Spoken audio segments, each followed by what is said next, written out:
नमस्कार। शोमरतोड़ी एनालिसिस में आपका स्वागत है। आज जो मैं चर्चा करने आया हूं और जो विश्लेषण करूंगा वो इस हफ्ते की घटनाओं का। इस हफ्ते में जो है देश में क्या क्या घटनाएं घटी हैं उसके बारे में मैं आपसे चर्चा करूंगा और विश्लेषण करूंगा। ये जो हफ्ता है ये बहुत ही घटनापूर्ण रहा है। ऐसा बहुत कम देखा गया हो जैसे कि इस हफ्ते में हुआ। बड़ा उथल पुथल वाला ये हफ्ता रहा। इस हफ्ते में कई चीज़ें हुई, जैसे कर्नाटक के चुनाव के परिणाम आए, वो तो सबने देख लिया 13 तारीख को। उसके बाद की जो घटनाएं हुई, यानी मुख्यमंत्री के चयन पर जो घटनाएं हुई वो हो गया। एससी का जो है सुप्रीम कोर्ट का जो महाराष्ट्र पर और दिल्ली सरकार पर जो फैसला आया उसका मैं जिक्र करूंगा। एससी का एक और महत्वपूर्ण फैसला आया द केरल स्टोरी पर, बंगाल और तमिलनाडु के संदर्भ में। एक और घटना जो और हुई है जल्लीकट्टू को मनाने के बारे में। हम लोग इस बारे में ज़्यादा नहीं जानते, लेकिन तमिलनाडु में एक प्रथा है ये, तो उसके बारे में आएगा। और सबसे बड़ा हल्ला गुल्ला हुआ किरण रिजिजू, जो केंद्रीय कानून मंत्री थे, उनको शिफ्ट करना। ये बड़ी कंट्रोवर्सी रही और इस बारे में मैं जिक्र करूंगा। फिर जो सुप्रीम कोर्ट ने दिल्ली सरकार पर जो उनको अधिकार दिए, उन अधिकारों को केंद्रीय सरकार ने अध्यादेश के जरिए उनको निरस्त कर दिया। इसके अलावा जो 2000 रुपये का जो नोट था उसको सरकार ने वापस ले लिया। यानी अगर आपके पास 2000 के नोट हैं तो सरकार ने उनको वापस करने को कहा। आप उसकी जगह आप अकाउंट में जमा कराइए और नई करेंसी ले लीजिएगा।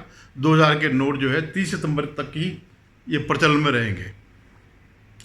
और सबसे बड़ा था अडानी बम। सुप्रीम कोर्ट में जो रिपोर्ट गई विशेषज्ञों की, वो सबसे बड़ा ऐसा बम था कि जिसे पूरा विपक्ष धाराशायी हो गया। तो अब मैं एक एक करके सारी घटनाओं पर आता हूं। सबसे पहले मैं आता हूं कर्नाटक के जो चुनाव परिणाम आए उसके बाद जो कुछ यानी मुख्यमंत्री पद की दौड़ पर। पहले मैं आपको पवन खेड़ा का एक ट्वीट दिखाता हूं। जब किसी ने उनसे पूछा कि मुख्यमंत्री कौन बन रहा है, तो उन्होंने बड़े दम्भ से कहा, अपने दांत दिखाते हुए, कि ये तो विधानसभा तय करेगी, विधायक तय करेंगे। विधायक दल मंडल की जो बैठक होगी उसमें तय होगा कि मुख्यमंत्री कौन बनेगा। ये बीजेपी की तरह नहीं कि कानपुर, नागपुर या दिल्ली वाले तय करेंगे।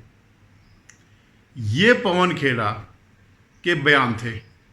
और आपने पूरा नाटक देखा होगा कर्नाटक का, किस तरह मुख्यमंत्री के चयन पर सस्पेंस बना रहा और स्थिति आ गई थी कि पार्टी में टूट भी हो सकती है। लेकिन उससे पहले मैं एक और बात बता रहा हूं। कर्नाटक के जो ये चुनावी परिणाम आए उसके साथ ही कांग्रेस के लोगों ने, मैं कर्नाटक की बात नहीं कर रहा हूं, जो और लोग हैं और उनके जो वामपंथी मीडिया है, जो कांग्रेस समर्थित मीडिया है, उन्होंने इसको राहुल गांधी की जीत दिखाना शुरू कर दिया। उन्होंने पूरा गुब्बारा फुला दिया, कहा यह भारत जोड़ो यात्रा की जीत है। और अब मतलब इस ढंग से पेश किया गया कि ये कर्नाटक विधानसभा के चुनाव न हो करके ये 2024 के लोकसभा के चुनाव हैं। बड़ा हंगामा मचा दिया। पूरा 3-4 दिन तक इसी में छाया रहा कि ये जीत गए और मोदी का पतन शुरू हो गया। मोदी की वो जो क्षमता थी वो खत्म हो गई, जो उनका आभा मंडल है वो खत्म हो गया। इन्होंने बिल्कुल कूड़े में डाल दिया था मोदी जी को। कई कारण रहे हैं कर्नाटक चुनाव के, बीजेपी के हारने के। एंटी इनकम्बेंसी भी थी, स्टेट लीडरशिप भी थी, और सबसे बड़ा जो कारण था, जो मुस्लिम वोट बैंक ने एक तरफा वोट दिया, वो सबसे बड़ा कारण था। ठीक है, उन्होंने सारा ये प्रचलित कर दिया कि साहब ये राहुल गांधी की विजय है। 2024 का जो चुनाव होगा उसका जो परिदृश्य होगा वो राहुल बनाम मोदी होगा। और अब राहुल के सामने मोदी कहीं टिक नहीं रही हैं। ये गुब्बारा बहुत फूल चुका था, लेकिन इस गुब्बारे पे जो है सुई चिबो दी डीके शिव कुमार ने। उन्होंने कहा ये जीत मेरी है, 135 जितने भी इनके लोग हैं ये मेरे लोग हैं, ये मेरी जो है मेहनत का परिणाम है। मैं इतने सालों तक जो करता रहा, क्योंकि वो प्रदेश अध्यक्ष थे कांग्रेस के, तो उन्होंने इसका श्रेय किसी राहुल गांधी को नहीं दिया, किसी प्रियंका गांधी को नहीं दिया, किसी सोनिया गांधी को नहीं दिया। उन्होंने कहा ये जीत मेरी है। सबके पसीने छूट गए डीके शिव कुमार को मनाने के लिए, धमकियां भी दी होंगी और लगातार उनको रोज़ ड्रामा चलता रहा। सिद्धारमैया और डीके शिव कुमार को भी दिल्ली बुलाओ, तो एक दिल्ली गए, दूसरे ने कहा कि मैं नहीं जाऊंगा। फिर बातें वो किस तरह मान गए ऐसे जो। और सबसे बेकदरी किसकी हुई? सबसे बेकदरी जो है इनके जो राष्ट्रीय अध्यक्ष हैं मल्लिकार्जुन खड़गे। जो बयान आ रहे थे कांग्रेसियों के, खड़गे को लग ही नहीं रहा था कि मैं अध्यक्ष हूँ कांग्रेस का, कोई उनको पूछने वाला नहीं है। बाद में जब कंप्रोमाइज जब हुआ तो वेणुगोपाल की मध्यस्थता से हुआ और सोनिया गांधी ने फिर डीके शिव कुमार को मनाया किसी भी तरह कि ये फॉर्मूला है, आधा टाइम तक ये रहेंगे, आधा टाइम तक ये रहेंगे, या 2 वर्ष सिद्धारमैया रहेंगे, बाकी 3 वर्ष शिव कुमार रहेंगे। तो जो पूरा एक माहौल बनाया हुआ था उसको उन्होंने एक पिन लगा दी, पूरा गुब्बारा फोड़ दिया। उन्होंने बता दिया कोई राहुल गांधी ये कोई मायने नहीं रखता, हाईकमान कोई मायने नहीं रखता, ये जीत जो है सिर्फ हमारी है। तो इस ढंग से, और फिर जो ये माहौल बीच में बन गया था, वो हताश भी हो गए थे कांग्रेसी, उनके पसीने छूट गए थे इस इतनी बड़ी विजय को संभालने का। तो ये तो एक किस्सा रहा। और मैं आपको बताता हूँ, जो सिद्धारमैया हैं वो 1 साल से ज़्यादा मुख्यमंत्री नहीं रहेंगे। उसके पीछे कारण क्या है? क्योंकि 1 साल के बाद लोकसभा के चुनाव होने, और ये निश्चित मानिए कि जो ये जीत विधानसभा में हुई है कांग्रेस की, वो रिपीट नहीं होगी लोकसभा में किसी भी हालत में। फिर उसका दोष डीके शिव कुमार ही जो है सिद्धारमैया पर डालेंगे कि इनकी सरकार अच्छी नहीं चली, इसलिए जो है ये सब हुआ। तो ये तो एक गुब्बारा फूट गया। अब दूसरा क्या हुआ कि सुप्रीम कोर्ट ने महाराष्ट्र में फैसला दिया, दिल्ली सरकार के अधिकारों की, दिल्ली सरकार के पास ही जो वहाँ के अधिकारी हैं उनका नियंत्रण उनके हाथों पे सौंप दिया। और दूसरा, महाराष्ट्र की सरकार जो उन्होंने जो कहा कि अगर उद्धव ठाकरे वो न देते, इस्तीफा नहीं दिए होते, तो हम एक बार की सोच सकते थे उनको रीस्टेट करने का। तो उनके सुप्रीम कोर्ट के इन 2 बयानों से वो लेफ्ट लिबरल गैंग के हीरो बन गए। जय जयकार उनकी जय जयकार होने लगी।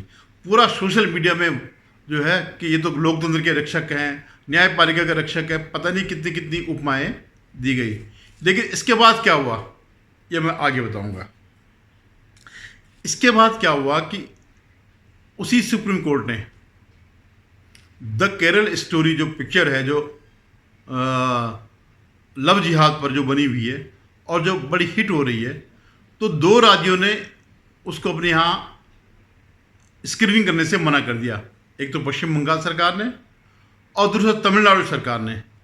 पहले तो उन्होंने ये कहा, लेकिन बाद में जब उनको लगा तमिलनाडु सरकार को कि ये कानूनी रूप से गलत हो जाएगा, हो सकता है कि सुप्रीम कोर्ट हम पर टिप्पणी कर दे, तो उन्होंने कहा कि भाई हम तो चाहते हैं, लेकिन जो थिएटर के मालिक हैं वे नहीं चाहते हैं इसको लगाना। उनको डर है कि इससे कानून व्यवस्था खराब हो जाएगी, हिंसा हो जाएगी और अराजकता फैल जाएगी। तो इन दोनों मामलों में सुप्रीम कोर्ट ने दोनों सरकारों को लताड़ा कि आप जो है अभिव्यक्ति की स्वतंत्रता पर लगाम नहीं लगा सकते हैं। अगर कानून व्यवस्था का मामला है तो ये राज्य सरकार का है। आप अपनी कानून व्यवस्था सही करें और इसका प्रदर्शन नहीं रोके। तो जो लेफ्ट लिबरल गैंग जो था, जो 2 दिन पहले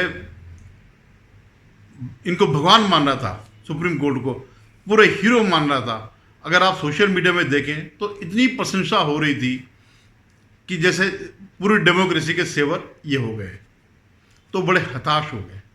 उनको कतई भी उम्मीद नहीं थी कि सुप्रीम कोर्ट से ऐसा कोई फैसला आएगा जो उनके खिलाफ जाएगा, क्योंकि उन्हें पूरी उम्मीद थी कि जैसे जो आजकल टकराव चल रहा था केंद्र सरकार का और सुप्रीम कोर्ट का, जो टकराव चल रहा था उसको देखते हुए ये फैसला आया।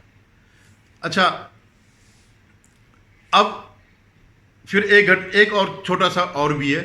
जल्लीकट्टू एक त्यौहार होता है तमिलनाडु में, उसको भी सुप्रीम कोर्ट ने रोक लगाने से मना कर दिया और उन्होंने कहा कि ये रिचुअल्स हैं, हम रिचुअल्स पे रोक नहीं लगा सकते। तो ये बड़ा उनके लिए सदमा था। इसी बीच किरण रिजिजू जो है, जो कानून मंत्री थे, उनको मंत्रालय से, जो कानून मंत्रालय से शिफ्ट करके मोदी जी ने उनको अर्थ मंत्रालय यानी पृथ्वी मंत्रालय का कार्य सौंप दिया। तो इसको लेकर के पूरे उसमें बड़ी खुशी मनाई गई। जो लेफ्ट लिबरल गैंग है उसने बड़ी खुशी मनाई और बड़ा उपहास किया, किरण रिजिजू का बड़ा उपहास किया। और लेकिन ये बड़ी बात नहीं है, ठीक है, ये होता है, अगर आप विपक्षी हैं तो आप उपहास उड़ाएंगे ही। उन्होंने जो बात कही वो आप सोचिए, क्या उन्होंने कहा। जो प्रशंसा कर रहे थे सुप्रीम कोर्ट की, वो उन्होंने एक किस्म से आरोप लगा दिया। उन्होंने जो कहा, जो इस गैंग ने पूरा कहा, उन्होंने कहा कि ये जो आजकल सरकार के जो खिलाफ सुप्रीम कोर्ट जो फैसला दे रहा था, ये उसका परिणाम है। किरण रिजिजू को हटाना जो है उसका परिणाम है। यानी उनका अप्रत्यक्ष रूप से कहना यह है कि सुप्रीम कोर्ट ने दबाव डाला सरकार पर, यानी सुप्रीम कोर्ट न्याय नहीं कर रहा था बल्कि अपनी खुंदक निकाल रहा था। तो मेरा यह ख्याल है कि ये बड़ी बात नहीं है कि सुप्रीम कोर्ट की जय जयकार हो रही है, उन्होंने न्याय दिया। ये बड़ी बात है कि जो कुछ ये लोग कह रहे हैं वो सुप्रीम कोर्ट पर आरोप लगा रहे हैं, उसकी गरिमा उन्होंने गिरा दी। कि ये फैसले इस किरण रिजिजू को हटाने का फैसला सिर्फ इसलिए आया क्योंकि सुप्रीम कोर्ट ने सरकार को सबक सिखाया। तो जिस सुप्रीम कोर्ट को हीरो बता रहे थे, अप्रत्यक्ष रूप से और व्यवहारिक रूप से उन्होंने ये सिद्ध कर दिया कि सुप्रीम कोर्ट हीरो नहीं है, बल्कि वो एक केंद्र सरकार का प्रतिद्वंदी है और विपक्ष का समर्थक है। अब इसी बीच जो है कल 2-3 घटनाएं हो गई। एक तो क्या हुआ कि जो सुप्रीम कोर्ट ने जो फैसला दिया था उसमें उन्होंने कहा था कि जब तक ये व्यवस्था केंद्र नहीं करता है दिल्ली सरकार में अधिकारियों की नियुक्ति का, तब तक ये सारे अधिकार दिल्ली सरकार को दिए जाए। तो केंद्र सरकार ने कल एक अध्यादेश जारी करके सारी शक्तियां पुनः एलजी को दे दी है कि एलजी ही मालिक, उन्होंने बता दिया कि यहाँ का मालिक एलजी है। और उसके पीछे बड़ी साधारण सी बात है, दिल्ली कोई राज्य वैसा राज्य नहीं है, फुल फ्लैज स्टेट नहीं है जैसे और राज्य हैं। दिल्ली एक ऐसा शहर है जहाँ पूरा केंद्र सरकार, सुप्रीम कोर्ट, जितने भी दूतावास हैं, रक्षा मंत्रालय है, इलेक्शन कमीशन, मतलब पूरा केंद्र सरकार का जितना भी वो है तंत्र है, सबका हेडक्वार्टर दिल्ली में। और वहाँ ऐसे व्यक्ति को निरंकुश सत्ता नहीं सौंपी जा सकती। केजरीवाल जैसे व्यक्ति को, जो खुद ये कहता हो कि मैं अराजक हूँ, ऐसे व्यक्ति को सौंपना, सत्ता का पूरी कमान सौंपना जो है सरकार को गलत लगा और उन्होंने उसके अनुरूप अध्यादेश जारी कर दिया कि जो अपॉइंटमेंट होगा वो 3 लोगों की कमेटी होगी, जिसमें मुख्य सचिव और गृह मंत्रालय के सचिव और मुख्यमंत्री तीनों मिलकर के करेंगे, जिसकी अध्यक्षता मुख्यमंत्री ही करेंगे। तीनों तय करेंगे बड़े बड़े अधिकारियों का कौन वो करेगा, ट्रांसफ़र करेगा या पोस्टिंग करेगा, जो भी करेगा। ये टकराव न होता अगर केजरीवाल जैसे अराजक व्यक्ति अगर मुख्यमंत्री नहीं होता, तो ये सारी चीज़ें नहीं होती।